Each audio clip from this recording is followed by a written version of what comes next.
Welcome to the Under the Hat podcast, the show where we talk about everything and anything that is top of mind in education. The goal is to provide meaningful conversations to what is currently happening in our classrooms. Stories, pains, moments of success. We want to hear it all. Hello, and welcome to today's show. Steve is a little sick today, so it's just me. Welcome. So it's a new adventure, flying solo today.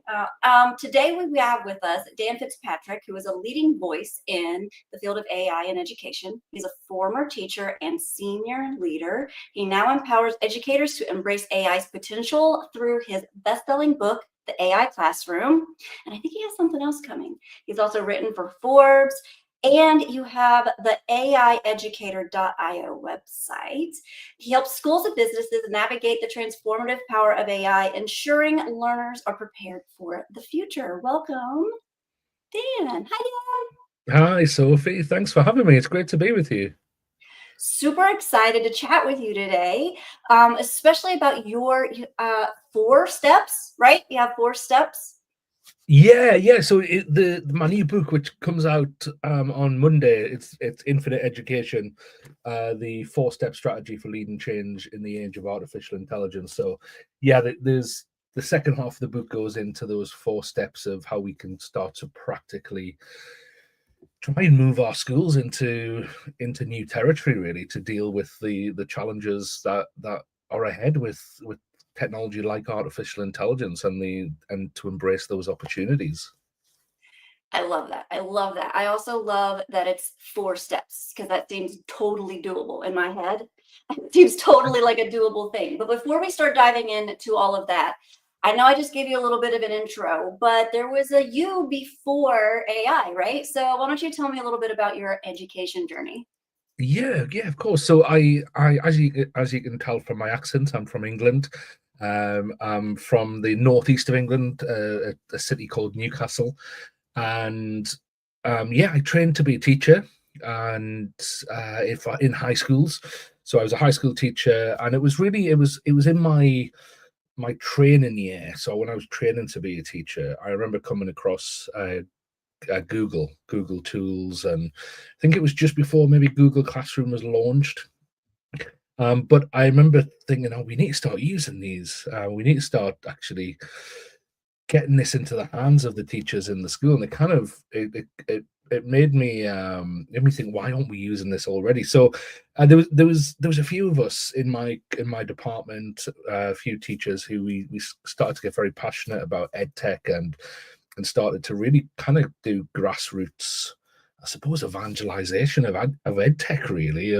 We would put breakfast mornings on after school sessions. We would and myself and one of the other teachers who I worked with, Ben, we started a podcast. I think it was about 7 years ago now, where we were exploring ed tech. And I suppose anybody who kind of goes down the route of ed tech, at some point you start to explore the future of education. It kind of leads you down that path, and that's where I kind of found my passion in going, right, well, how can we do this better? I know that we can do this in a better way, but how can we do it? And that kind of marked my career, really, of moving up into leadership in high schools and leadership in colleges, and then leading from a strategic, from an innovation point of view. When I first came across AI, started playing with AI and testing out AI pre ChatGPT, and then my journey's kind of carried on since the release of ChatGPT with writing books about AI, and I'm really fortunate. I get to travel the world and work with schools, districts, businesses, and help them to upskill and raise awareness of this technology, and also to strategize around this technology as well. I love that. I love that you get to travel too, because then you get to see all these different cultures and learn about all these different areas in the world. I love traveling. Yeah, no, it's a bit amazing. It was always a big dream of mine, especially to spend more time in the United States and see more of the United States. So, and I get to do that really regularly now. So a lot of my work comes from your side of the Atlantic, and it's great to be able to spend time with some amazing educators in America. That's fantastic. Are you coming over here for any U.S. conferences this new year? I am definitely over next month. I think I'm over. I can't remember what for at this moment in time. I know I think I'm spending some time in Seattle, California, Florida, and a few other places over the next few months. But yeah, a mix, I think, conferences, working with districts, universities, and so on. That's fantastic. Well, Steve's in California. Maybe you might be going to the same event. Oh, cool. Yeah, I think it's in Anaheim. It's a conference in Anaheim. Yeah. Okay, cool. I would love to go to Seattle. I'm going to Florida this month, so I'll probably miss nice. Are you going for FETC? I am. That's really cool. I was there last year. I keynoted one of the days last year. Oh, yeah. But I'm not returning this year. But yeah, it's a great event. It's an amazing event. That's one of my favorites. It is. Yeah, I love the networking, the energy. It's fantastic. Yeah, no, absolutely. And Jen Womble, who runs the conference, is an amazing person and does a fantastic job. She is. I agree. Okay, so you sort of touched on this a little bit. Like what initially sparked your passion for integrating AI into education? And it was being like innovative and helping others, right? Yeah, well, that was, I think, when I was working in college education, I was writing a strategy at the time, and I got to spend quite a bit of time with local industries. And I really wanted to do that. I wanted to go out and see what kind of technology, cutting edge technology, was in the workplace, because I wanted to try and reverse engineer that into kind of the digital strategies and innovation strategies I was writing at the time. So, and that was where I first came across generative AI, really, and hearing, I think I first heard the term, like somebody saying it's a bit like a calculator but for words, and that really kind of resonated with me. And I thought, we need something like that back in the classroom, because a lot of the colleges I was working at were quite vocational colleges, so that meant that a lot of the lecturers had a lot of coursework and a lot of long bits of writing that they would have to mark and give feedback on. And I thought, this could be amazing if this could help our teachers with that workload. So we started looking at some kind of early experiments with it, really. I suppose my passion for AI goes back even further. Back in, I think it was 2010, when I was doing my MA, I remember one of my lecturers saying to me, recommended a book about AI, which is it's called The Feed by M.T. Anderson. It's a bit like a dystopian teenage novel, like kind of written in the same style as a bit like Hunger Games, Yeah. like for that type of audience. And it's all about this kind of future world where when people are born, they get a kind of an AI chip put in their head, and then they have like an augmented experience of the world and so on. But I remember reading that and just being fascinated by it. But if you look at kind of where we're going with like the Neuralink technology, and AI being integrated with people's brains and their bodies, we're kind of going towards that reality at full speed at the moment. So I suppose what really intrigued me back then, 15 years ago, is kind of coming full circle now. But no, I love this technology. I think I'm a realist. I think we've got a lot of opportunity, but we've also got a lot of dangers that we need to be aware of, especially when we're dealing with young people, as we do in our professions. But ultimately, I think there are amazing opportunities, and the world's heading in that direction so fast. So even if we're a bit unsure of it, we kind of grab the bull by the horns here and figure out how we can help our fellow educators and our students to use this in a way that's going to ultimately benefit us. Yes. I have some teachers, because I was a middle school math teacher, and so you're like, it's a calculator but for words.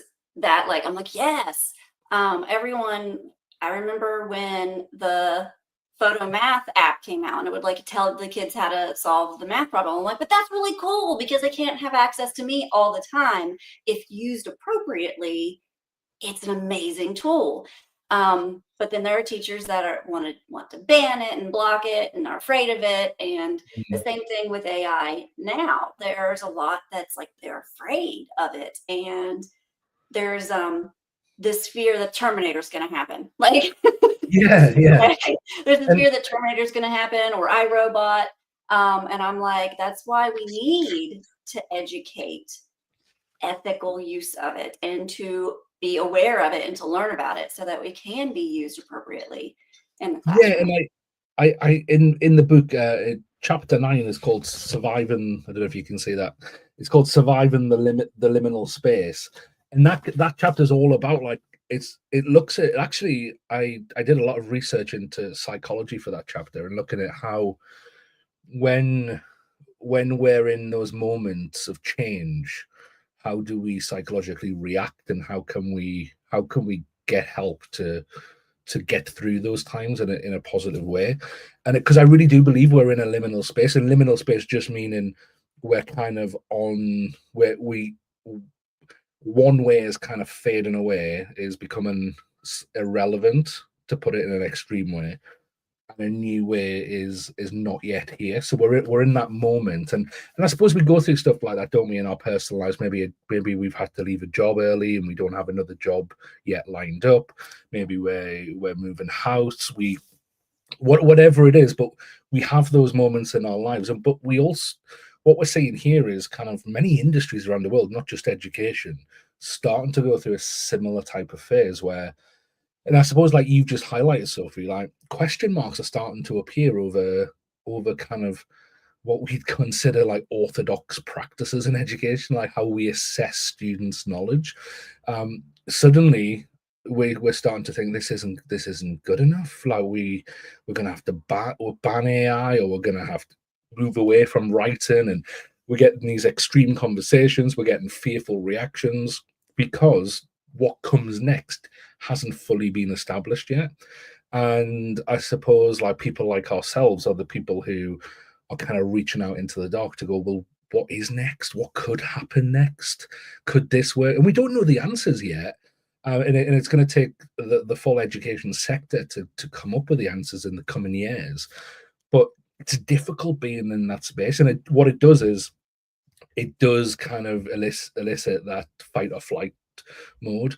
And I suppose the flight mode is the right, ban it, let's pretend it's not happening, get ourselves out of that scenario, or we fight it, we go in and go, right, you know what, this is a challenge that we need to step up to and we need to embrace. So yeah, it doesn't surprise me that we're in that position, and that we're having these extreme reactions, but I think it's also a good sign, because it's what comes next is then is I suppose, well, we've got to accept it and we've got to try and figure something else out. Yeah, that accept is sometimes really hard for some people. They're like, no, I'm just going to cling to what I know, cling to what I already know. And that it also has something to do with like a resiliency. If you're through someone that has been through change like this, you're mentioning like moving homes and maybe going on to another job without knowing what that next job is going to be, type of thing. Or even maybe you do know what that next job is going to be, but it's completely different than anything that you've ever done before. So because you don't know what it's going to be like, but you're like taking the leap. Yeah, no, absolutely. Sorry, I just got a message from Heather Brown, who I think is a mutual friend of ours. Who she laid out the book, so she made it look really, really amazing inside. She's fantastic. She just messaged me to say she was watching. So hi, Heather. So yeah, I think it's also a time for growth. And it's interesting, the second half of the book, so the 4 steps are kind of like the practical steps of how do we strategize. And before I get there, I talk about, well, what actually is a strategy, because I think, I don't know if you want to come back to this, but I think there's a lot of misconceptions around what a strategy is. But the 4 steps are essentially scope, shape, influence, and align. And in the align part, when I'm talking about, well, how do we it's kind of how do we take our whole school with us on this journey is the align part. I talk about how that we need different types of leadership. So I think within education, and I'm painting with a very broad stroke here, because I know not all schools are the same, but I think generally, I think it's safe to say that within education systems around the world, we've gotten to a point of maturity, but we need to go beyond that. So within our current system, we kind of know what works. We know people have really innovated on how do we get our students to memorize so much so they can pass the tests. So we've really kind of honed our skills, really innovated on how do we function within the current system. Now that doesn't mean every school's there, but we're kind of at the point where we've kind of mastered it really. And a good leader can take books like, sorry, I've just knocked my microphone and I think I broke it. But don't worry, I'll figure that out afterwards. But yeah, so we've kind of, and I think now we've got to start asking, well, what more is there? Because clearly, and we know this from surveys, we know this from data from around the world, which I've also got in the book, that the skills that our students are coming out of school with aren't sufficient. They need more in order to function in this world that we now live in. So what do? Well, we need to start, when we reach maturity within a system, to get over that and start thinking of something new, we need to start to creatively deconstruct it. And it takes a different type of leader. So what we've got currently in the education system, again, broad strokes, is the type of leaders who tend to rise to the top are managers, because they manage the system. They might move the needle a little bit, and then they retire or they pass on the school to a new principal or superintendent, whatever it is. They come in and they manage it a bit. I think we need to shift the type of leaders that we have in education. And I'm using a technique from a great book and a website called Liberating Structures here, called Panarchy, if anyone wants to go and look deeper into this. But it's all about heretical leadership. So heretical leaders are those who go, actually, can we do this better? Can we pull this apart and start to think of how we can do this thing we call education a bit better? And I think we're overdue that type of view, that type of leadership, those types of skills. And in that flow, it then leads to rebirth, and then to kind of entrepreneurial leadership, back to maturity. But it's a flow. It's supposed to keep going, and I feel like we've got stuck at that maturity stage. So yeah, I really think that we need to rethink things. I think we need to look at different types of innovation. We need to go back to basic principles of why are we doing it. I was on a podcast a couple of weeks ago and somebody asked me if I was in charge of the education system for like one day, what would I do? And I really thought about this, and I thought, you know what I think we probably need to do is just get people together and actually just answer the question of what is education, because I don't think anybody really has a solid answer on that. And how can we change things? How can we progress things if we don't even have a definition for it? Otherwise, we're all just kind of grasping at thin air, trying to work this thing out. Yeah. I think it's an exciting time. It's a tough time, I think, that we're going into, but it's an exciting time. I agree. You're saying it's really exciting and tough. It's exciting and tough, but it's tough because it's exciting, and it's exciting because it's tough type of thing. But then other people don't look at it as exciting. That's more anxiety riddling and fearful. But back to like, what is education? Heather, I love Heather. She's noticed a lot of lack of problem solving abilities in the elementary level. And it sort of is like they're doing. Well, I was a coach for 5.5 years, and now I'm continuing coaching, but for the ed tech space. And but I was a secondary coach, and just getting kids to even explain what they've done and why they've done something in the math space or in the science space, and what does that mean? Inferencing, like the critical thinking and problem solving, is not really there. They're just, what's the formula? What's the numbers? Let me plug and chug. And they're not used to having to do that critical thinking and that anymore, because I felt like education sort of came up at the same time that we were in the industrial revolution and we had factories, and we're just like, this is a box of kids, we're going to shove information in their heads and move them on. And they're just factory moving them out to produce the same thing. But then as we grow as a country, as a community, as a culture, all over the world, the needs are growing and are different. Like, we don't need a manual factory worker anymore. We need someone programming AI. Like, it's, and then the needs that we're going to have later, even a year from now, is going to be completely different than the needs that we have right now because of the developing AI. So yeah, what is education? And I would say, was it Einstein? I'll have to look this up. Said that like education is actually teaching kids how to think, not what to think, but like how to think. Yeah, And I could be totally wrong. I might not. yeah, I'm not sure. I'll tell you what, I'll start speaking, you Google it. Okay. So yeah, I think it's interesting. I explore, actually, in the introduction of the book, I explore kind of this age-old concept around means of production, and it's kind of generally agreed there are four means of production.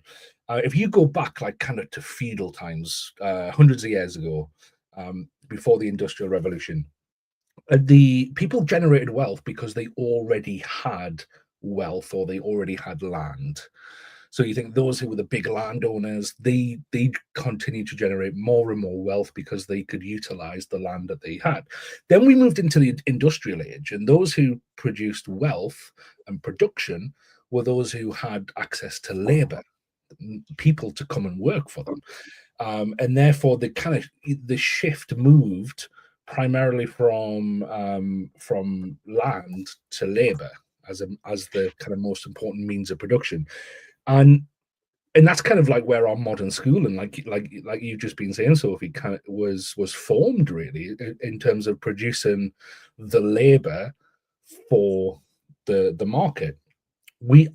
I think that time has ended now. Now, not completely, because all these factors are still in play, but it's just the focus shifts. And I think now we're into an era where the most important means of production is entrepreneurship. Now, if you think that, I mean, it's always been a needed skill. However, going back to when somebody just made wealth from their land, they didn't need a whole lot of entrepreneurship. It was quite obvious how they would make their money. Go to labor, some entrepreneurship. Those entrepreneurial skills grew, but having the actual labor was still the advantage. Now I think we're in a time where entrepreneurial skills is going to be the main thing. It's going to be the main focus, because you think about it, anybody with a laptop and an internet connection can start off $1 million company. And what they need is the thinking to do that, the entrepreneurial thinking to be able to do that. They don't need land. They can do this in the back of a Starbucks coffee shop. They don't need labor, because they could program an AI to work with them. So I think our focus at the moment in education needs to move to entrepreneurial skills. And that phrase kind of carries a bit of baggage, because people automatically think, oh, well, business people who create businesses. And yeah, I suppose those big kind of entrepreneurial figures in our society don't always have the best reputation. But I think what I'm trying to say is that you don't have to be a business owner or a big business person when you have entrepreneurial skills. Entrepreneurial skills can help you in all forms of life. You can still work for someone else and work for a company and be an entrepreneur and kind of put those entrepreneurial skills. And I suppose when I say entrepreneurial skills, essentially what I'm saying is people who know how to look for problems and provide solutions for problems. That's kind of the main thing there. And that goes back to what you were saying about having that critical thinking. It goes back to what Heather was saying there about being able to problem solve. And I think that's more important than just going, right, we've got a curriculum here. We've got a representation of the whole world's knowledge that we need to get into these kids' heads by the time they reach 16, 17, 18. And then we need to test them on it to see if they've kind of understood the broad general knowledge of the whole world.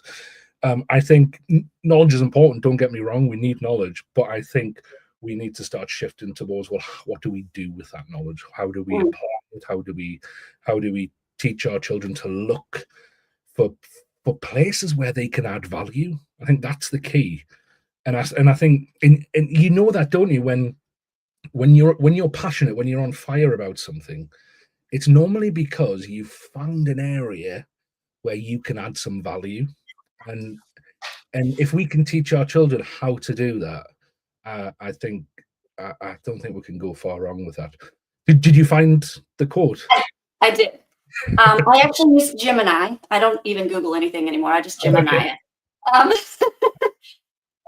it. It was Martin Luther King Jr. And he said, the function of education is to teach one to think intensively and to think critically. Intelligence plus character is the goal of true education. Nice. We should have got, it's always one of them, isn't it? It's either Einstein, Martin Luther King, Abraham Lincoln, or Gandhi. Yeah. Or sometimes Mother Teresa's thrown in there as well. That's It also said that there are some other people like Socrates and John Dewey that have said something similar to that sort of thing, but the education is to like think. It was Martin Luther King. Dewey's good. He's good for more than just the Dewey Decimal System. He's got some good books out there about educational philosophy, and I think that resonate entirely with where we're at in the conversation we're having. I love what you said about like if we could teach them, like there's a problem, let's solve it. And there's an old movie. It's not really that old, but I mean it's old for me. Called Robots, and it's a cartoon, and the main character loves this billionaire person, and he has this show, and I can't even remember any of the characters now because I haven't seen it in such a long time, but the billionaire person is like, see the problem and solve it. That's all you need to be an inventor, is to try to solve a problem. And the main character goes on to solve a problem that he sees in his own father. And it's just a great adventure story, Robots. But yeah, and so I'm like, what you said is like, if we could critically think to like, okay, we see this problem that is here. How can we solve it? What can we do to fix this problem? It's really powerful. And it's more than just like industrial wise, right? You could be, And to be honest, I think learning in that context starts to take on so much more meaning because you, instead of having a system where we kind of just do, well, just in case learning, you know what, we're going to learn all this stuff just in case you might ever need it. And let's be honest, you need pretty much none of it. It's like if we sat down and kind of, like if we took an hour and went, right, let's write down everything we can remember from school, we'd probably start to struggle after 15, 20 minutes, I imagine. So we don't need all of that.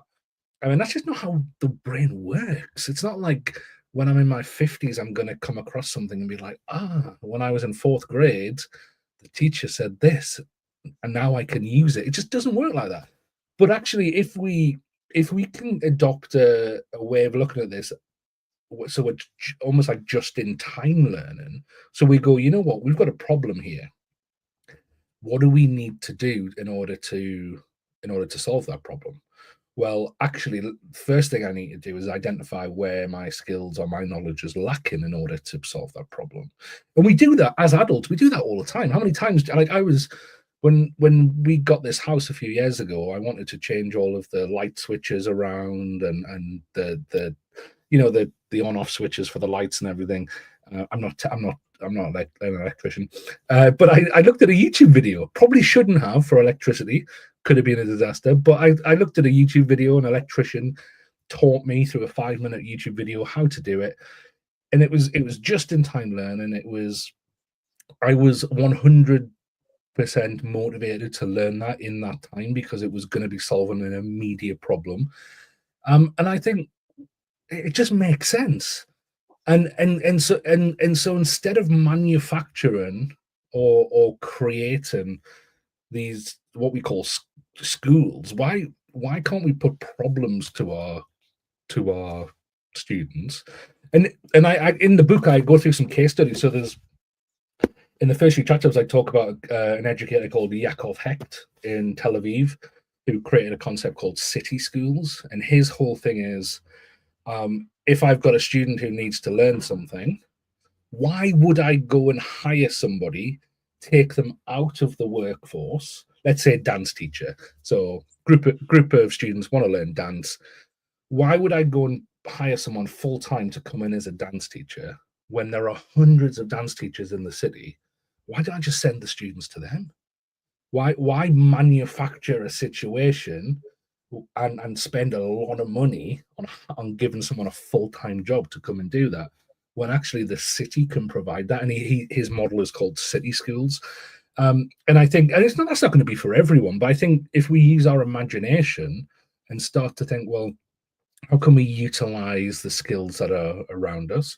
How can we make sure that our students aren't just doing activities that go into exercise books as books on a shelf, but actually get them solving problems now? Like bring a local businessman in whose business is failing, and task the students with trying to solve the problem, and then present on it, and go visit the company, interview the employees, and then figure out how they're going to learn. And there are schools that do this. There's a great school called XB School. There's a group of them in the UK. High Tech High in America. In the Netherlands, there's a school called Agora, where essentially on the first day they say to a student, "What do you want to do?"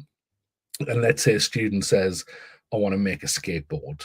Well, and then what they do is they get a like a project lead, essentially a teacher, who will sit down with them and go, right, well, what skills and what knowledge are you going to need to be able to do that? And they break it down. So they go, right, you're going to need to know how to bend wood. So you're going to need to learn from a carpenter. You're going to need to know some really advanced maths for bending for the angles, for bending the woods and all. And they break it all down, and then they've got to then ring up the carpenter, maybe go and spend 1 day a week work experience with them per week. They've got to then use the in-house maths teacher maybe an hour every day to learn that skill. And then they come back, and every morning they meet with their project manager to evaluate the last 24 hours and plan for the next 24 hours. And I just think it feels like a lot more wholesome way to do this. Yeah.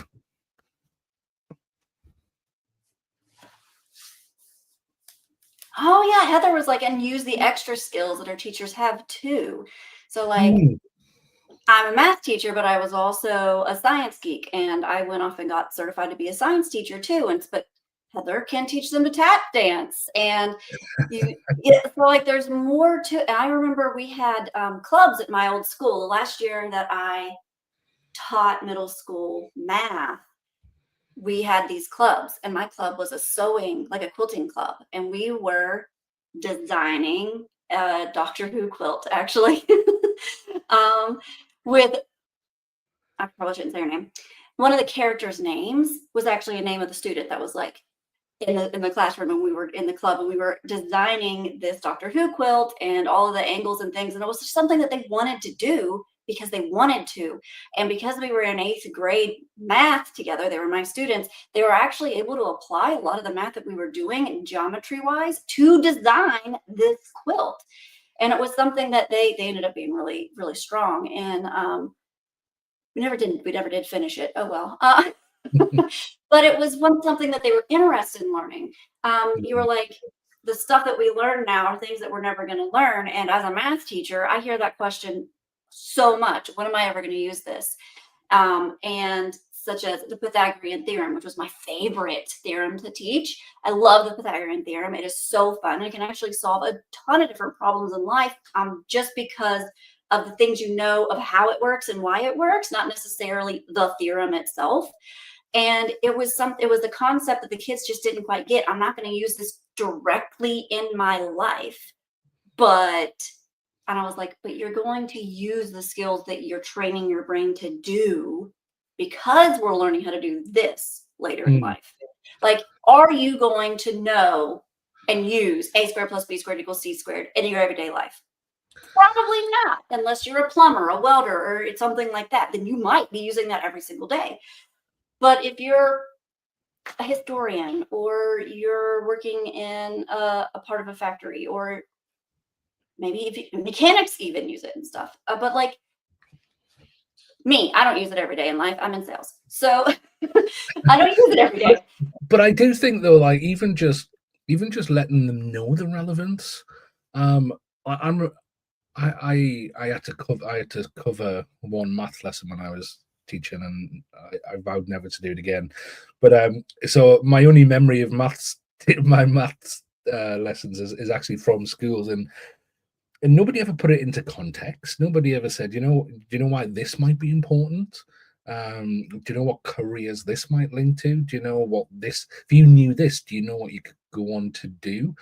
And I think even just putting it into some context within the classroom could really spark off. I mean, the ambitions of a student in that room who goes, I want to do that, so I've now got intrinsic motivation to actually sit up and go, I want to know about this. I want to learn about this. Even just little things like that. I think there are ways now. I think so far what we've been talking about is kind of, it's quite extreme. It's going, well, how can we completely redo school? But there's a lot of steps in between, a lot of steps, and I think this is one of them. It's putting it into more putting education into a more meaningful way for our students. I think is so important. Heather says that she's used AI to help make those math connections for her students, like into real life. And I think that like curriculum companies have been trying to do this with the problem, like word problems and story problems and stuff like that. But they're not quite just specifically when it comes to this. And we're sort of off topic a little bit, but I'll also talk about this all the time. Yeah, no, I think AI does help with. I think I got the idea first from Magic School, because Magic School's got a little tool in there that where you put in your topic and it'll give you some like real world context for it. Well, yeah, I mean, if you just go to ChatGPT or Gemini and type in how can I make this more relevant to my students, this is what my students are doing, this is the types of careers that they might go into, and so on. It just provides that kind of, and I suppose we are in a system where a lot of teachers are kind of lifetime teachers, so they might not have had a previous career, and they've learned to be an educator at university. They've gone then into university, so although they might know the theory and the knowledge of a lot of things, they might not know the real world context in a real way behind a lot of things, and that's okay. There's a lot that somebody on the opposite end of the spectrum would not know about their job as well, when you can't know everything. But if you've got AI, which has got a lot of deep knowledge in there, if you know how to use it right, then you can use AI as that companion, that assistant, to be able to look at, well, what is the context here? How might I integrate that into the learning experiences of my students? I just thought, like, if I were to go back into my classroom right now and a student asked me, well, when am I going to use the Pythagorean theorem? I would be like, Gemini. Ask Gemini when you might use this in your life. I don't have to be the one providing all that information. I don't even have to be the one using the AI to find that information. The kid can use it. And that is a legitimate thing to, like, they're not putting any personal information in there, just when could I use this? Which is just interesting, like how different classrooms could be. Relevance. Just sometimes I wonder, would I go back? I wonder, would I go back? I really like what I'm doing now, though. Anyways, Heather says she uses Magic School. I use Gemini for literally everything. I have well, not weird for you, but like, okay, so if you were to say one AI tool for any educator, if they've never touched AI, they've been sort of staying away from it, maybe they've made some images generated to make maybe a superhero alter ego or something like that, what tool would you suggest this brand new to AI teacher use? I'd always go with one of the frontier tools first. So a tool like ChatGPT or Gemini. I think always kind of, I would say always start with that type of tool first. And I think because it I suppose it's like an open window really. You can kind of see right into what this thing can do, just by having a conversation with it. And I suppose there has to be a few caveats there of not being afraid. And I think that it's a bit different to what we're used to, isn't it? So you go to ChatGPT, you've got it resembles more an instant messenger than a platform or a tool, and it doesn't come with a set of features. You know, like you buy a new bit of software for your school, you get the manual of all the features. You go to the website or the platform, you got all the features listed. It doesn't come with that, which can be quite daunting. But it's because the features are born from your imagination, really, and whatever you want to do with it. And I'd say just start asking it questions, start seeing what it can do. I think that would be my first thing, but I think also explore some of the educational tools that are out there as well. And I yeah, I think there are some amazing ones. I think that there are loads of amazing tools at the minute. You will hear some people who talk about kind of, oh, well, some of them are just wrappers on top of ChatGPT, and what they mean by that is, well, it's kind of a platform that has ChatGPT plugged into the back and is kind of acting as a bit of a go-between. I don't think that's necessarily a bad thing. I think sometimes that can be actually a better thing for an educator. I don't fully get the argument that wrappers are a bad thing, which some people put forward. I think actually, as an educator, you're probably going to want some extra features on these tools. You're going to want, like, if I look at to like School AI, which allows my students to have a conversation with AI. As a teacher, I'm going to want to know what they're talking about. I'm going to want to be alerted if the conversation becomes inappropriate. I'm going to want to be able to assess are they meeting the learning outcomes, and that's where tools like School AI, Brisk, and so on can offer those extra functionalities. So I think start with a tool like ChatGPT, Gemini, Claude. There's some amazing tools out there. But then once you start to go, right, well, how do I integrate this properly into maybe using it with students? Take a look at some of those tools I've mentioned, because there's some amazing tools out there. And on your website, you actually have a whole list Oh, yeah. of AI educator tool repository, and where you can actually search for something. And I would actually, I love that you're suggesting like the simple, basic ones that you could do like totally on your own, where you're just curious and you ask it random questions and see what it can actually do. I love that, but then I would actually take it a step further and sort of connect to what we were already doing. What is something that's taking up a ton of your time? What is it that could potentially solve for you? And go look for something that is going to solve that problem for you. So if you are wanting to make math questions more relevant to your students with the things that they're actually interested, like Heather is, like right now, my kids want to do anything and everything with Legos. It doesn't matter which Legos, they just want to build Legos and play with like Lego things that are already like built. But if it has anything to do with Mario, then yes, they're going to love that too. But there's not a whole lot of curriculums out there that are talking about Legos and Mario, because those are copyrighted. So you could go to Gemini or ChatGPT or Magic School or a number of other things and have, if it's School AI, maybe they're chatting with Yoshi is helping them with their problem. I don't know. Sorry, that's just a little cool thing. But you have these tools here on your website, and you could be like made for education category and type and stuff. So you could go looking for the problem that you're wanting to solve on your website. That is AIeducator.io, and you just click the AI tools link right here. The AI Yes, Educator. it's kind of, I created that because there are so many tools out there. So just as a repository, so you can kind of really, like you say, dig down for what you need at that moment. But yeah, I need to update that actually, because I haven't updated it for a while. But I'll once the book's released next week, and my mind's clear of that, then I've got a free mind to get back on that, I think.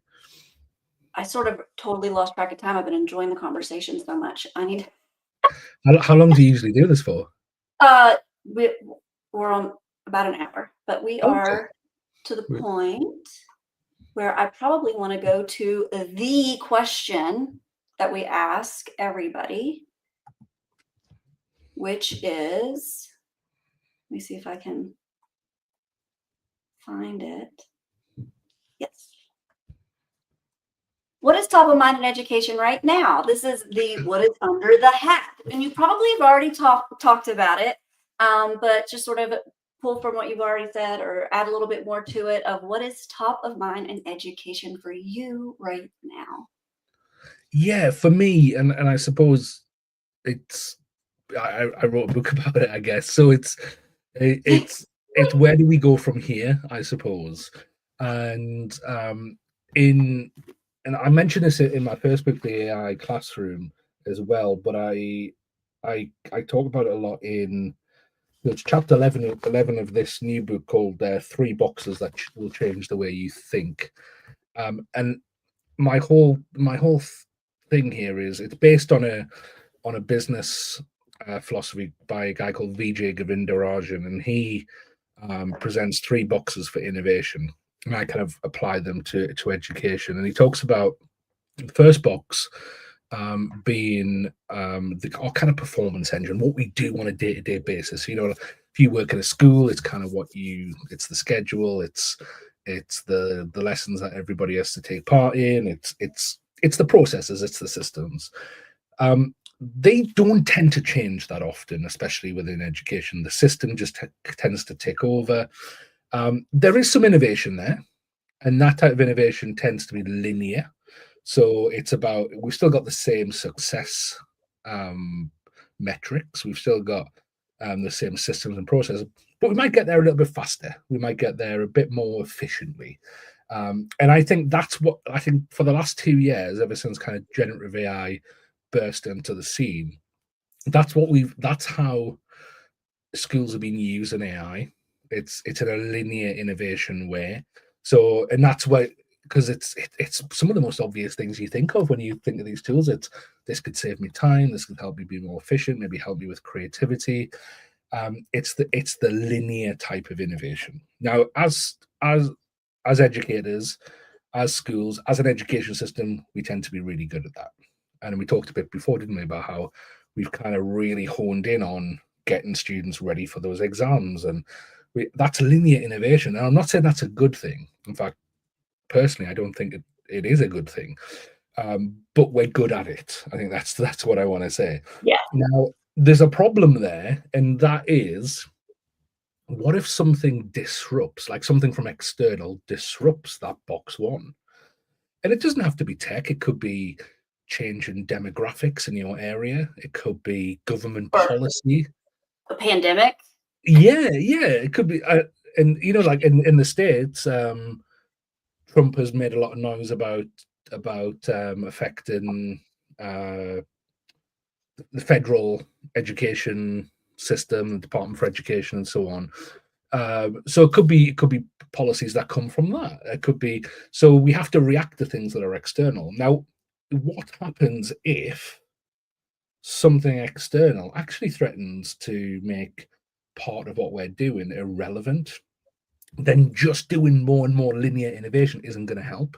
We need to do a different type of innovation. Now, I think this is the leap here. This is the liminal space. This is the where do we go now? And in this model, the third box, and I'll come back to the second box in a second, but the third box is non-linear innovation, and it's how do we create something new. So it's the innovation of the systems themselves, not just how well we do within the systems. That's box one. This is how do we create something new that is going to be safe or is going to thrive within those new external factors. Now, obviously, we're talking about AI, and this is all about, in my book anyway, this is all about how do we create something new that will prepare our students and help education thrive in this new world that we're going into. But box two is essentially what led to success in box one. That if we carried on doing it, could actually lead us to failure in box three. So it's about what do we need to give up in order to get there. And it's probably the toughest box of all. Now, top of mind, coming back to your question, I mean, this is a real roundabout way to get to the answer. But coming back to your question, so top of mind for me is how do we move from box one now to box three?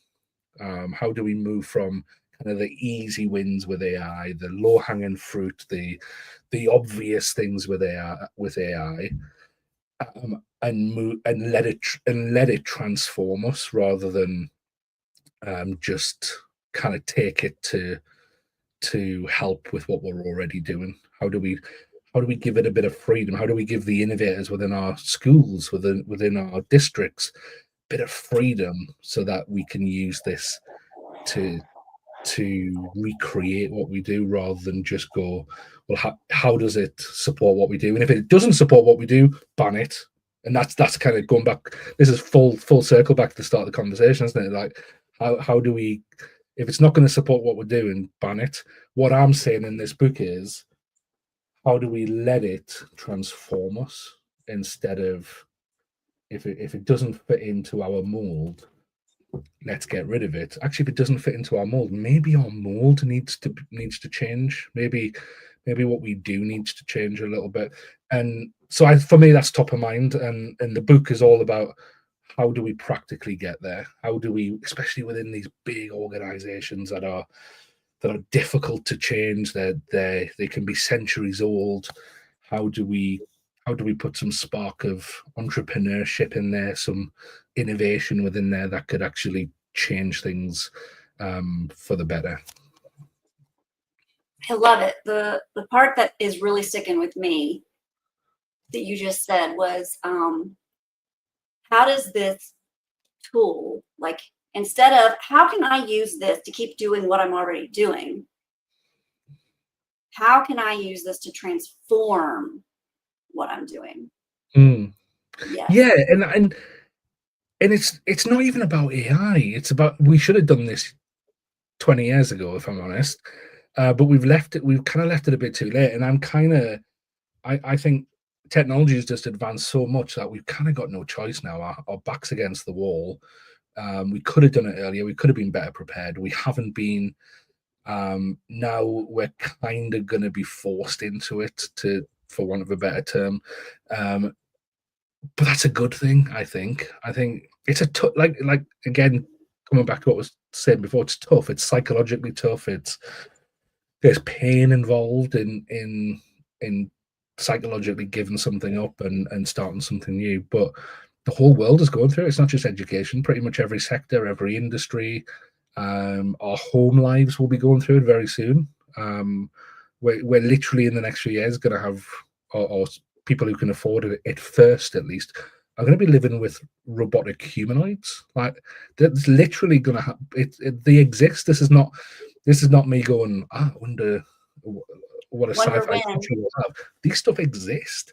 People are going to have AI computer chips in their brain. It exists.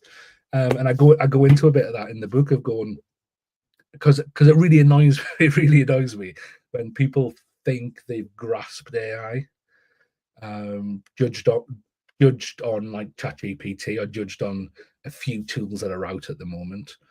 actually it's the stuff that's going on behind the scenes that we need to keep an eye on, because that stuff is more advanced than 99.9% of the world's population even knows yet. And that's why I kind of, coming back to why I think strategy is misunderstood.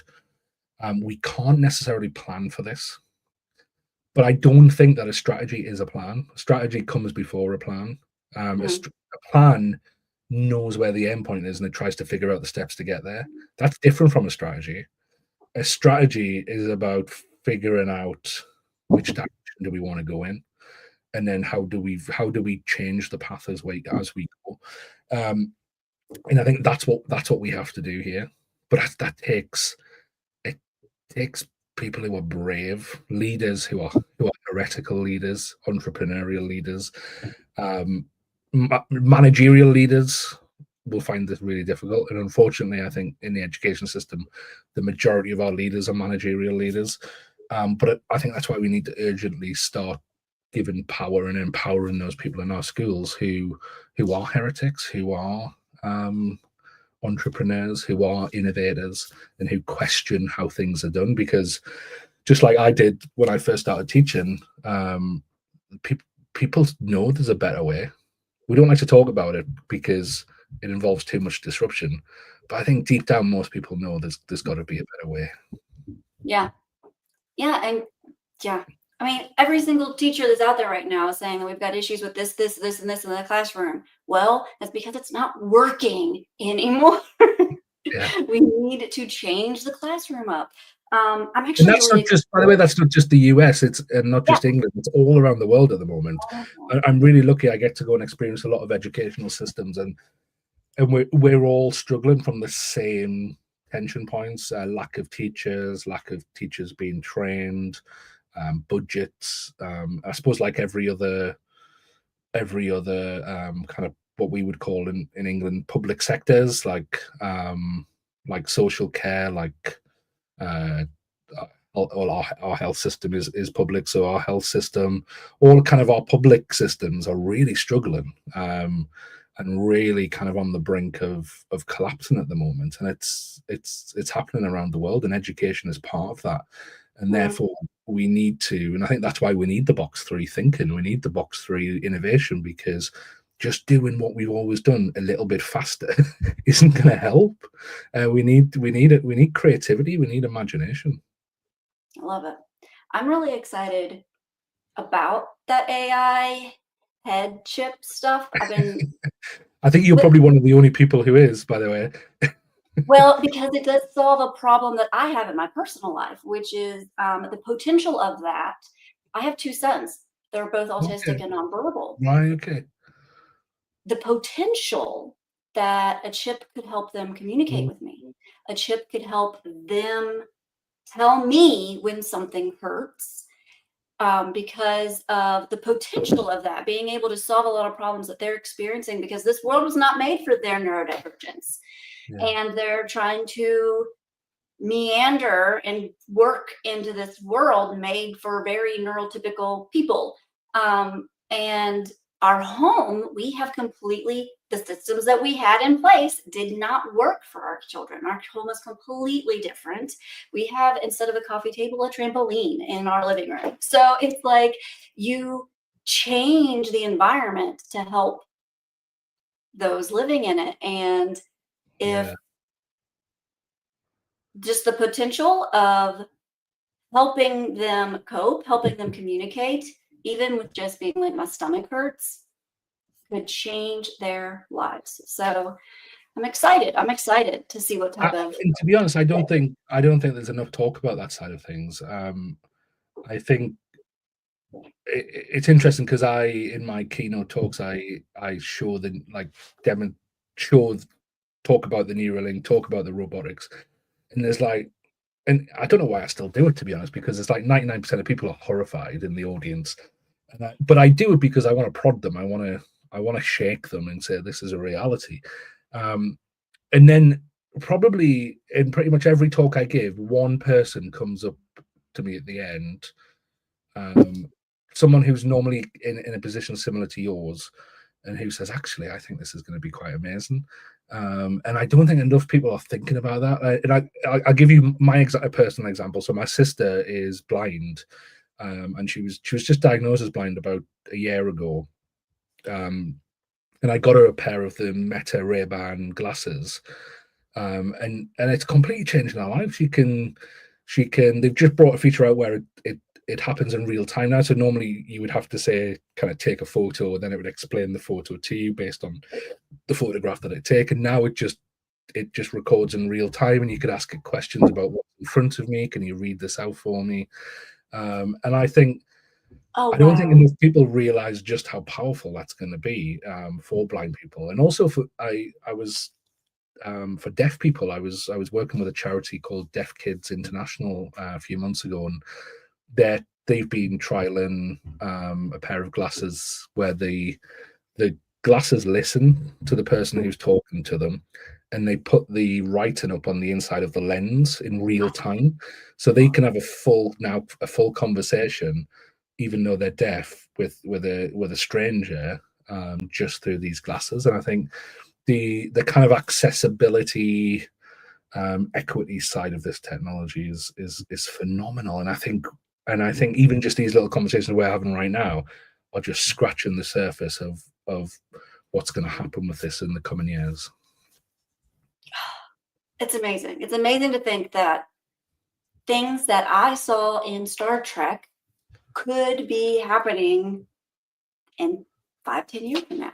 So Yeah, I think it's the glasses that you got for your sister, you said? yeah. That's probably Jordy's visor. Like Yeah, it is. yeah. And they're still, I own some of them myself, and although I really like them, they're still kind of in prototype in phase. They're still very, very, like, we're going to look back on them in 10 years time as like prehistoric. Like, we look back on a computer from the 90s. They're going to get very, very advanced very quickly, and we know that because the technology exists already. It's just they're not in those glasses yet. So yeah, I think we can't grasp what this is yet, but we can strategize for it, and I think we need to. I think it's an imperative. Otherwise, we're just going to go further behind. So buy the book, Infinite Education. Infinite Education. You can go. Is that infiniteeducation.ai? That's the website. You could go to learn more about it, right? Yes, that's the book website, which kind of reroutes you back to my website and the page. Yeah, so it's first off, the book kind of goes through the why. Why do we need this? A lot of what we talked about, and the second half is the practical. There's a lot of activities in there, tasks in there, and also next week I'm going to be releasing a free kind of activity book that goes alongside it, as well as a bonus chapter as well. But the Kindle ebook is on pre-order right now on Amazon, and the paperback will be out on Monday. Yeah. That's exciting. Congratulations on your second book. Thank you. I'm really, in fact, just before I logged on to come and speak to you, I was looking for it. I'd left it in my bedroom, and I walked in to grab it, and I saw it, and I just I couldn't stop smiling, because this has been in my imagination for so long, and to see it actually as a book, and thanks to Heather, who's on, to John Wick, who edited it, and Teacher Goals, who have published it as well, because it's amazing to see. I love John Wick. We have a lot of same friends.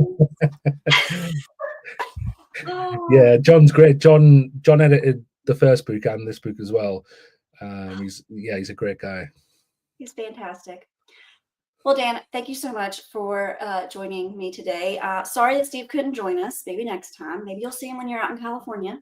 And I really appreciate you coming and sharing your knowledge in this wonderful conversation. It was really great to have you on.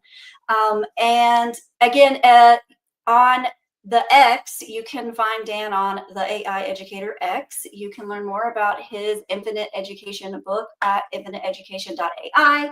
And his website is the AIeducator.io.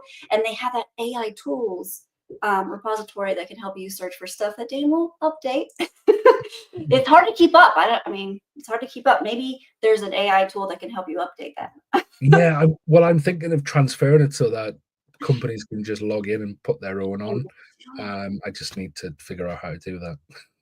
That's fantastic. Yeah. All right. And